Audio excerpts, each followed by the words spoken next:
and your garden's going to get better. Remember, there's more living things in a teaspoon of soil than there are people on the earth. So extrapolate that to this scale.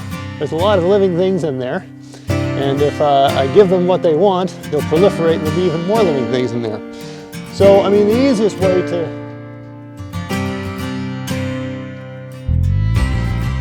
Hey, it's Greg here with MaritimeGardening.com, and I thought I'd do a video here, probably my last digging in the garden video of the year, I assume, given that it's January. But I'm dealing with a problem garden here. This garden, I built this garden two years ago, so it's had 2 seasons, okay? I just used the existing soil and I've mulched it every year. The first year I grew potatoes, and I grow potatoes in at least 7 or 8 beds of my garden every year. These are the smallest potatoes, lowest yield. Last season, 2020, I grew onions and garlic in here, and they were the smallest onions and the smallest garlic. So I can only conclude, because it's wide open here, there's no lack of sunlight here at all. This bed's got as good conditions as any of the beds in my garden in terms of sunlight, and it doesn't get any more or less rain than any other bed here. So I have to assume that for whatever reason this soil is relatively poor. So there's a number of ways you can deal with a poorly performing garden, a little slip there, poorly performing garden, and that is, look, you know, you've got soil organisms, and if you feed them and make them happy, they're gonna move around and, you know, excrete their little tiny organism manure, and your garden's gonna get better. Remember, there's more living things in a teaspoon of soil than there are people on the earth. So extrapolate that to this scale. There's a lot of living things in there. And if I give them what they want, they'll proliferate and there'll be even more living things in there. So, I mean, the easiest way to give a problem garden a shot in the arm, if you're an organic gardener, is to work some manure into the soil. I don't have any access to that today. Whatever I do here, I got to do today. This is it. Because it's just going to get colder and colder. You know, at some point, would have should have happened by now. I'm really surprised that I can still actually work in my garden. Very rare that I can use a shovel in January in the garden here, but it happens, I guess. So all I'm doing here is I'm turning this into a Hugelkultur bed. I'm putting something that the soil organisms can eat underneath the garden, and then I'm going to mulch it. I've got, again, I haven't been to work for a couple weeks now, but I think from the forest floor here I can rake up enough leaves and stuff like that to get a decent mulch on this and put it to bed for the winter. Every other bed in the garden, I got like 50 beds here. Every other bed's dealt with. I haven't done any work in here for a little while, but anyway, I started working here, you know, a couple weeks ago, and just stopped because I thought this was all freezing and I wasn't going to be able to dig in here. And it got really frozen out here, but it thawed out. Just we had some warm weather and it thawed out last week or so. You can see I laid a bit of wood down there. So another thing with this garden was that the soil level was, I need to bring the soil level up a little bit. So the easiest way to do that, aside from just buying more soil, is to put some rotten wood underneath. And I got some really rotten stuff here. Give you an example of how rotten this stuff. So this log, which it probably weighs less than a pound, it weighs nothing, right? It doesn't weigh anything, right? There's just nothing to it. So this is great stuff. So I got my kids to give me a hand, and we went down in the forest here, and we just found the most nasty, rotten stuff we could find. And that's what I'm going to throw in this. So another thing I'm doing here is working a technique of Hugelkultur, where you sort of, what's the best way to put it? You don't dig up the whole garden in one go. You dig up a little section, throw some stuff in there, and then move it over. I just don't have all my gear out here. I normally have 2 wheelbarrows in the garden and everything's sort of put away, right? So this is another way to do it, especially if you don't have all that gear. You just move the soil over, make your little trench, put the wood in there, and then move some of the soil back, and just work your way across the garden like that. So I'm going to put, the wood that's in there right now is relatively solid wood. I just put a layer there. So I'm going to add some of this really rotten stuff in there as well. And give it a good bash. I got this here axe. And normally I wouldn't do something like this with an axe, but this is you know, kind of a, you know, I got this axe head at a yard sale for about 50 cents. So I don't have a beautiful, see how rotten that is, right? It's really rotten. Nice spongy stuff, right?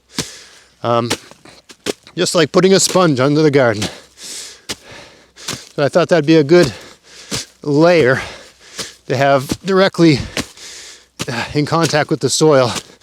That'll rot out fast, but it'll also provide some really good moisture retention for the soil. If you're new to my channel, this technique I'm using here is called Hugelkultur. Just means hill culture. It's sort of a traditional Eastern European technique of using trees and stuff like that, building gardens on top of rotten wood in little mounds. That's why Hugel means hill, as I understand it. So that would have been the tradition, but I'm really not doing it. It's a slightly raised bed, maybe 6 inches above profile.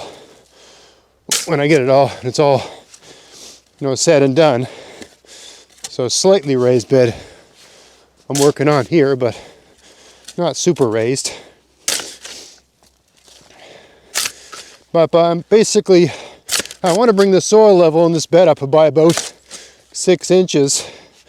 So I'm adding about 6 inches of log, 6 inches of rotten wood here. Instead of, you know, paying for soil, I'm just going to throw rotten wood in here. And the soil organisms that live in this soil are going to turn it into, they're going to turn that rotten wood in the soil for me. Now, whenever I do videos like this, people say, what about pill bugs? What about sow bugs? Well, I have them, but they don't bother my vegetables in any appreciable way. I've never really had a problem with them. As far as I know, all they're doing in here is eating rotten wood, which is great. That's what I want them to do. There's an onion.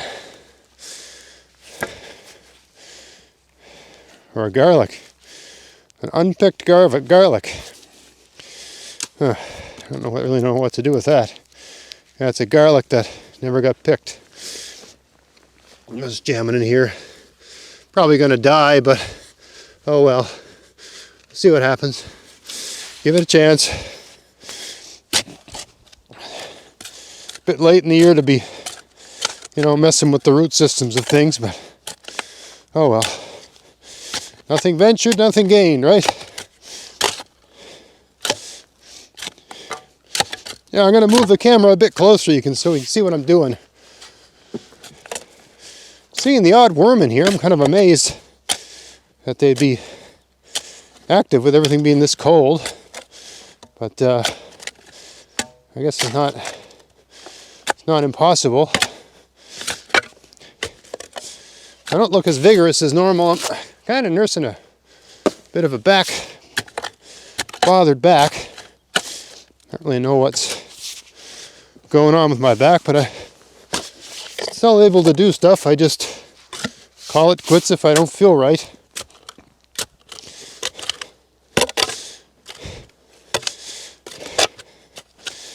I got a rock down here, so that's good for that section.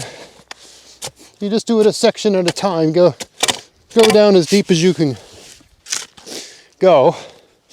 Another reason to have a really long handle on a shovel. You don't have to dig down so much. Actually, the reason I have this back problem is I was digging clams on vacation in PEI, Prince Edward Island, this beautiful island province we have here in Canada. And the guy that owned the cottage where I was staying gave me a shovel, and it had this little useless 3-foot handle on it. Me, 6'4", trying to dig with this useless little shovel. And I've kind of been a bit of a mess ever since. I didn't think we'd get that rock out, but we did. No, I mean, I'm not, you know, I'm not hobbled or crippled or anything like that. I just not myself. I just know it. You know, hurt my back before. I know the difference.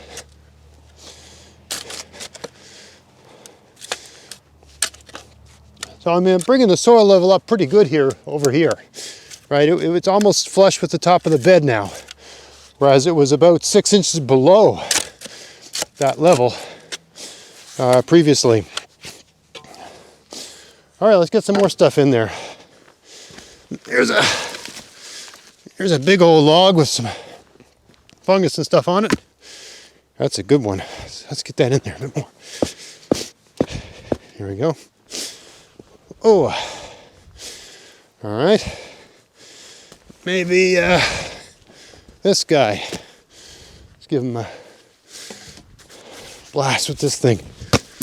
I'll put that on. That's more of an on top type deal. Put something a bit more substantial underneath there. Something a bit heavier. This one here has got a bit more life in it.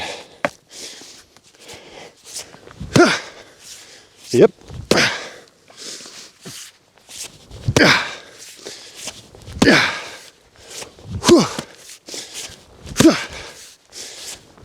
There we go. That's a great axe. Okay. Doing my Rocky Balboa training out here. Complete with Rocky Balboa grunts. All right, here we go. It's a bit odd having that poke up there. Get that out of the way. Here we go. All right. Good.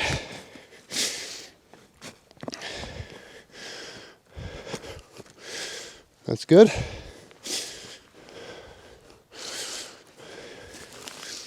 I'll put that on top. We'll get that down in all the cracks.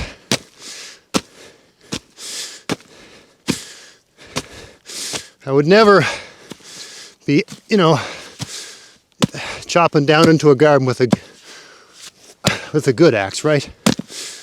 This is like what you'd call, if it was a car, you'd call it a beater, right? All right, that's pretty good.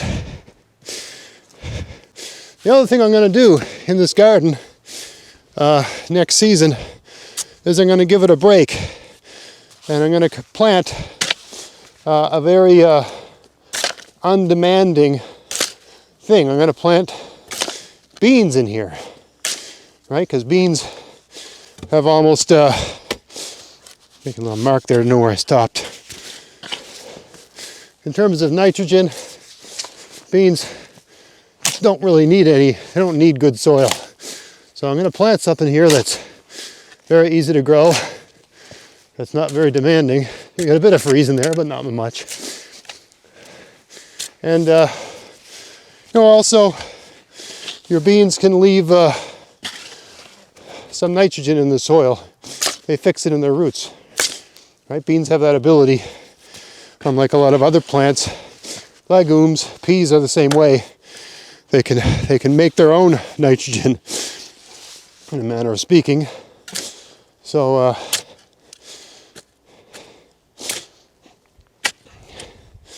yeah, it's a two-pronged process here. I'm going to plant. Yeah. I'm feeding the soil organisms the best way I can, right, using the Hugelkultur method and the mulch on top. And I'm also going to plant, you know, a low maintenance vegetable here next season.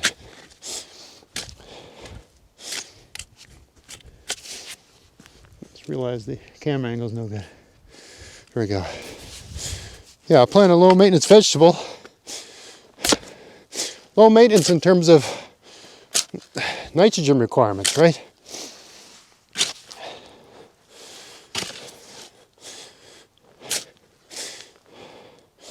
And then the following year, it should be, the soil should just be so much better.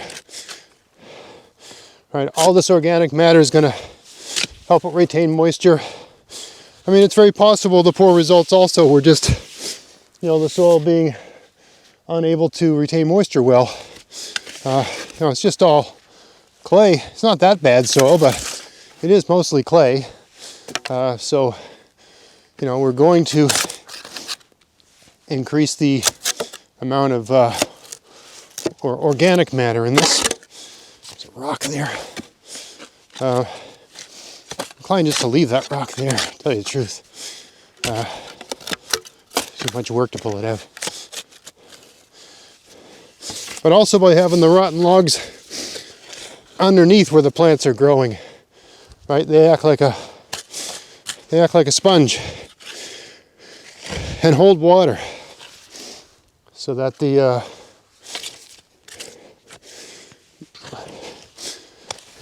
when the plants get larger and the roots get deeper, later into the summer when it's hot and dry,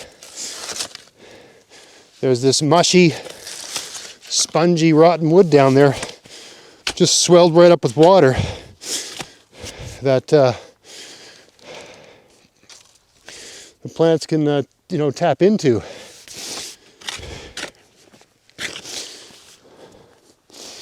Now we're going for broke here now.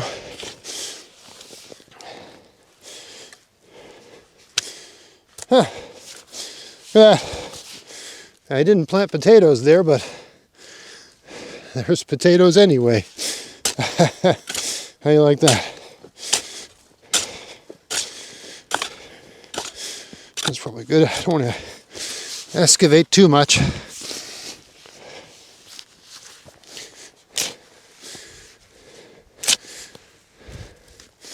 There we go.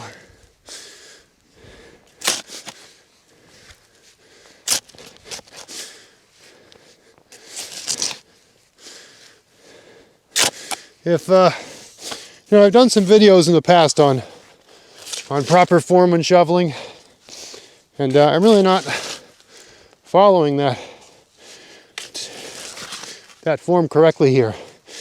That's because I got this fence here. The camera angle is just such that I can't shovel the way I'd like to if I'm going to be filming and anyone's going to see what I'm doing. So I just have to hope I don't mess my back up too bad. But if you can hear me sort of sucking wind and stuff, yeah, I prefer to be using the kick plates of these shovels with my feet instead of making it all back. Anyway, that's pretty good. All right, let's get the rest of the stuff in here. What do we got here?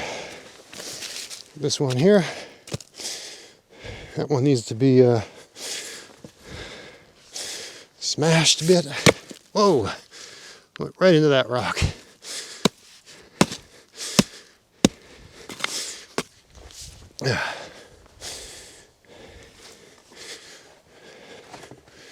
Got this big one here, still got some life in it. You can just cut it right about there. Whoa! Thought she'd go. There we go.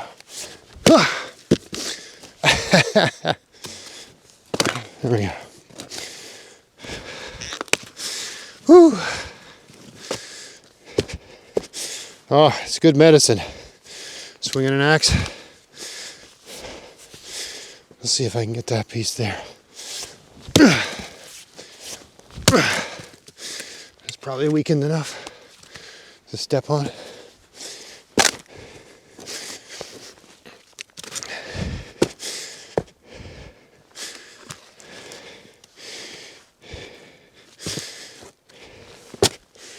Yep, doesn't want to go.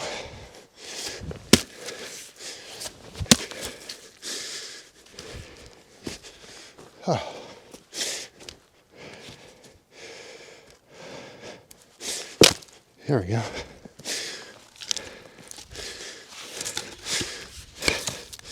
Anything about an axe like this is that it's also a pick, so you can do some little adjustments. Sort of ideal for doing Hugelkultur in a lot of ways. You can get a used one somewhere. Oh my God. All right.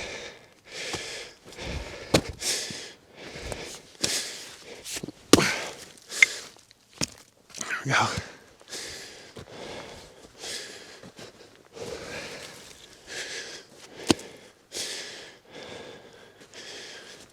Yeah. Got all this stuff in there. Every little bit.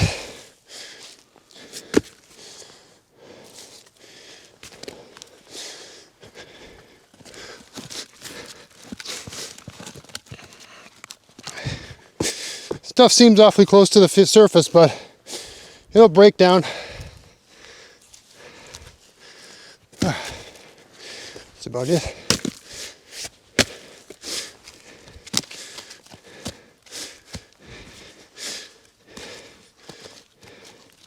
Yeah, it'll break down, become very soft, and eventually it'll just be soil. There's a weed there. I'll get that down in there. All right, knock this down a bit more. And we'll put this back.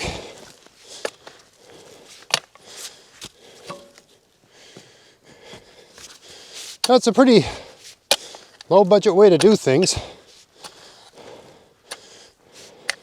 And there's people that might say, yeah, but why bother? Just buy some soil. That is not always a guarantee that you're going to get good fertile stuff. I've had stuff growing in this, so it has a degree of fertility. All it needs is just a little nudge in the right direction, right? It's full of living organisms that would be happy to help me out. So. And I know if I grow beans or peas in it, it'll turn out just fine, right? Because this kind of soil is usually just fine for something like that. So I know I'll get good results. But here I've brought the soil level up a good 6 inches. Now, I mean, by turning it over and all this, I've put a little bit of air into it. Of course, so it will go down. But even if I've gained 3 inches, that's going to make a big difference. And I got all that nice rotting wood underneath there to hold on to moisture, make all the soil organisms happy. All right, that's that step. Let's go get some mulch. All right, so this is the walking path behind my house that I used to get into the forest. So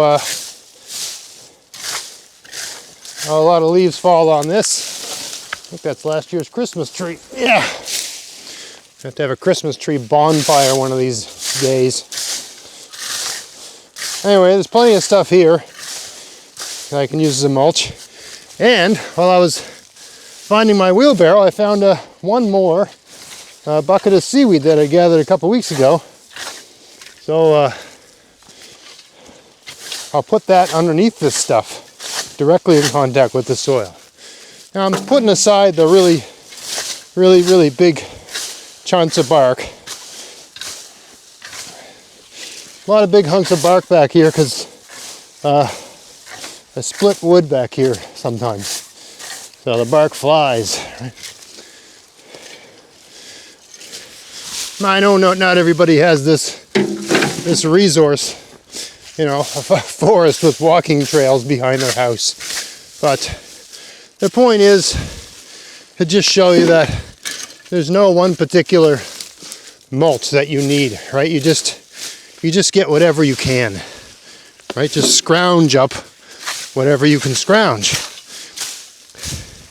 And let the soil organisms do all the math and all the algebra. And, you know, the soil will get what it needs, just by virtue of that process taking place. Especially when you grow you know, an undemanding vegetable in it the following season, like a bean.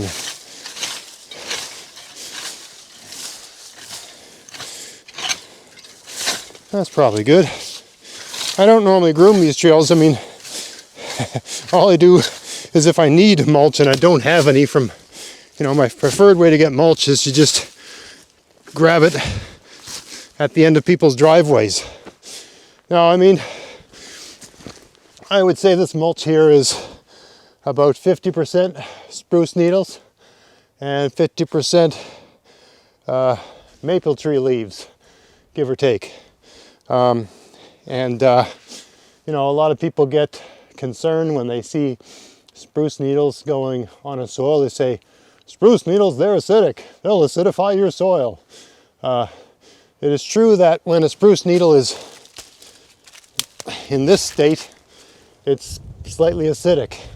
But it breaks down fairly quickly. By the time the spruce needle gets to be, you know, this sort of brown stuff, it's back to 7, pH of 7, right? And so all the stuff I'm getting here is needles that fell on the ground last year, the year before that, have been breaking down, right? The soil organisms on the forest floor here have been working on all that stuff. So I'm not the slightest bit concerned about this having any effect on my soil. I guess to that effect, if it was a problem, I'd have a lot of problems in my garden because I use this sort of thing all the time in all my beds, all over the place.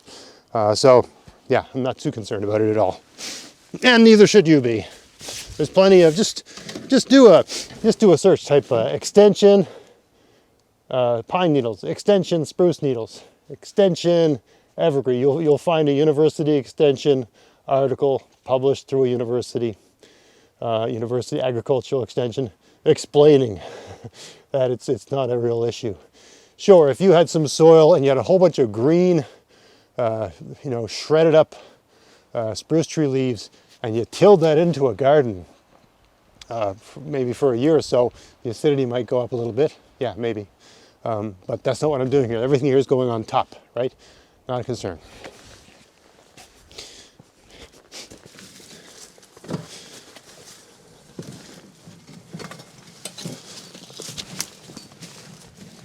I guess also, you know, some people, they'll say, oh, I went and got some soil from the forest to inoculate my garden to get mycorrhizal fungi and stuff like that. I suppose that's a side benefit of doing this. That is not a reason I would rush to a forest and scrape the forest floor off. It's you know, unless the soil where your garden has been unbelievably decimated through repeated tilling and chemical fertilization, treatments like that, it's most likely there is mycorrhizal fungi in your soil. All that stuff's there. It just needs to be given the environment it needs to really thrive and proliferate.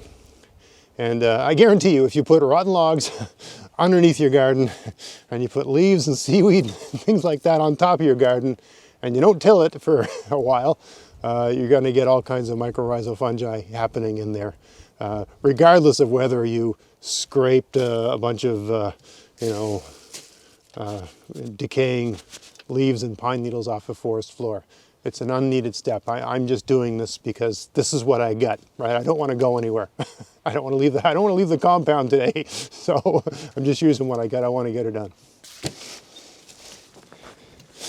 Just in case my clothing isn't telling the story of, it's getting cold today. I mean, we got some ice here, not much.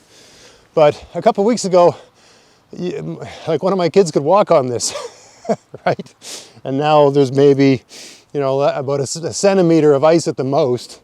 But a couple of weeks ago, yeah, like a child, not me, but like a child, someone who's like 90 pounds could walk on this. Yeah, it's really warmed up for some reason. I mean, it seems like the forecast looks like it's getting colder and colder, and winter has finally begun. You just never know when Nova Scotia has such a weird climate, especially when you're living really close to the coast, along the eastern side of things where I am. It's just very strange and very variable. You just never know from year to year when real winter's going to hit. There's been years where the soil froze in November here and stayed frozen. And there's years like this where I can be out in the garden in January doing stuff. I mean, the soil is freezing, and the top inch or so is freezing a bit every day, but it still hasn't gotten there yet. But yeah, it certainly feels like, winter's got to start at some point, right? All right, we're back here in the garden, and I got this one last bucket of seaweed. Last bed, last bucket of seaweed. Kind of nice to be doing this here with you. Oh, that's nasty. I don't think I want to get my hands in that. Yeah, a little bit of freeze in that, but I think we can manipulate that with the rake. Let's grab that. Make sure the camera's on. Camera's on, you can hear me? Yes, yes, yes. All right. All right, so I want this seaweed in contact with the soil because this is much higher in nitrogen than the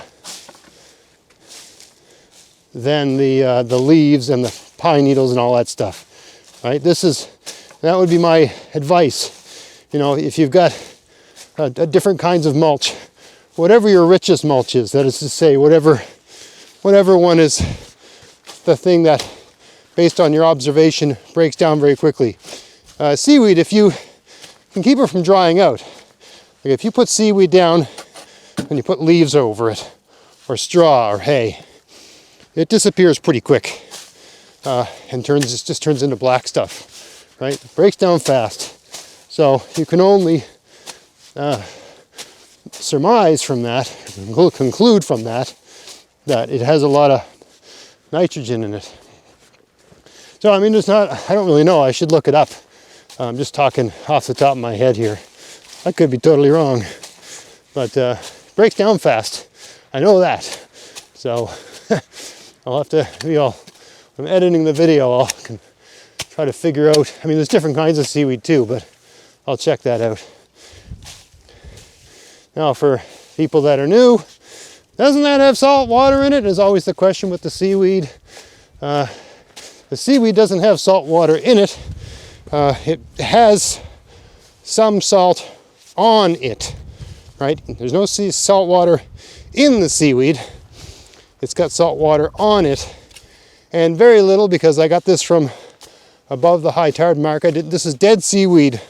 This isn't fresh seaweed that I ripped off rocks and fished out of the sea. This was the dead stuff that's pushed up high on the shore. It's rained on a number of times. It's been sitting in my yard for 2-3 weeks now, getting rained on. And it's going to get snowed on and rained on all winter long. So any salt that's here, a bucket like this might have a teaspoon of salt in it in total, right? Any salt that's in here is going to be carried away by a good deal of that rain. It's really not going to have any sort of net effect on the soil, nothing appreciable. I've used seaweed. I haven't used it on every bed in my garden, but I'm basically, whenever I have occasion to get, I probably get about, let's say, a dozen of these size buckets of seaweed a year and use it in various parts of my garden. I mean, so I would put one of these on a bed. I've got 50 beds, so on any given year, it's only a fraction of the garden that gets seaweed. But I've never the plants that grow in those gardens never look like they're growing in soil that has got a high salt content. Everything flourishes with seaweed, especially I would say potatoes. They seem to love it. Okay, so there's my seaweed layer. Now we'll throw this on. Throw on the old forest floor, right? Mother Nature's blanket. Right. Throw that on top. Try to spread it out. Probably use a little bit more, but that's probably, I'm kind of done for the day. This stupid back. That's good though.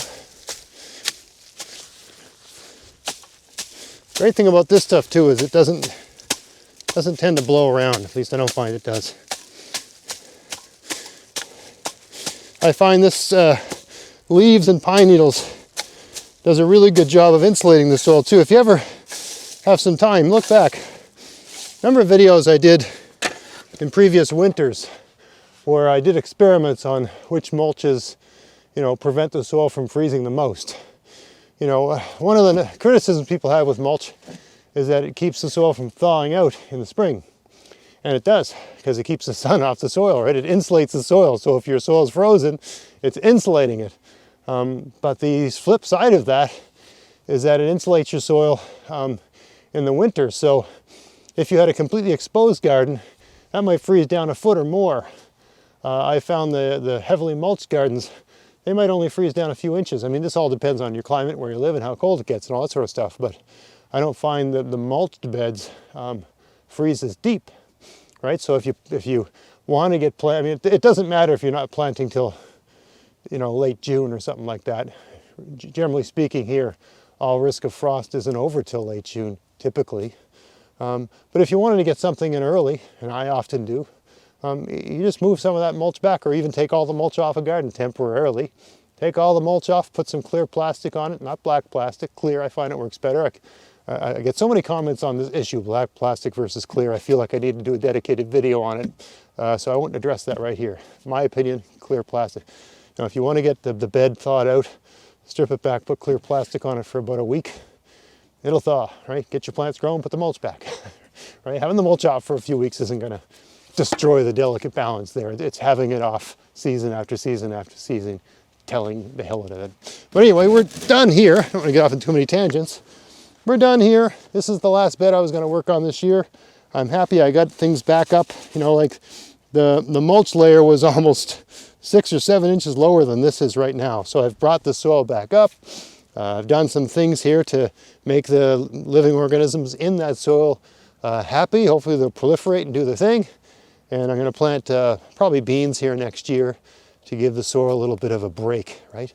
I mean, traditionally farmers would let a field lie fallow, but my version of that, I've never let a garden here, it just means leave it alone for a year. I've never done that here, but my version of that is to have, always work in a legume, right? A bean or a pea, something like that. Something that's nitrogen fixing, a plant that doesn't need to pull nitrogen out of the soil. That gives your soil a break, right? If you work it into a rotation. This bed is 1, 2, 3, 4, 5. There's 5 beds in this sort of sloped row here, right? 1 of 5 beds. Right? There's five over there, and there's 5 more, and 5 more, and 5 more, right? So every year, one of these beds will get a pea or a bean growing in it. And that just, I eat a lot of that stuff. We like that sort of thing. And it just seems to help everything work out. So because this one had the worst results last year, 2020 gardening season, this one's going to get the beans. So that's the trick. If you got a problem garden, just make the soil organisms happy, and they'll thank you by improving the quality of that soil. You could go buy some, you can work manure into it. There's lots of different approaches, but this is the way to do it without spending any money. And it's not that hard. It doesn't take that long, as long as you've got your if you've got your health and your vitality, you've got some young kids or grandkids that can, put their back into it, so to speak. Right? It's just another way to do it. It's the way I like to do it because I'm able to do it. I like getting outside, getting the exercise, and it really makes my inner cheapskate very happy. So I hope you found that video interesting. If you did, please like, share, subscribe. Check out my podcast, maritimegardening.com, and until next time, get out there, get at it, have fun in your garden. Thanks for watching.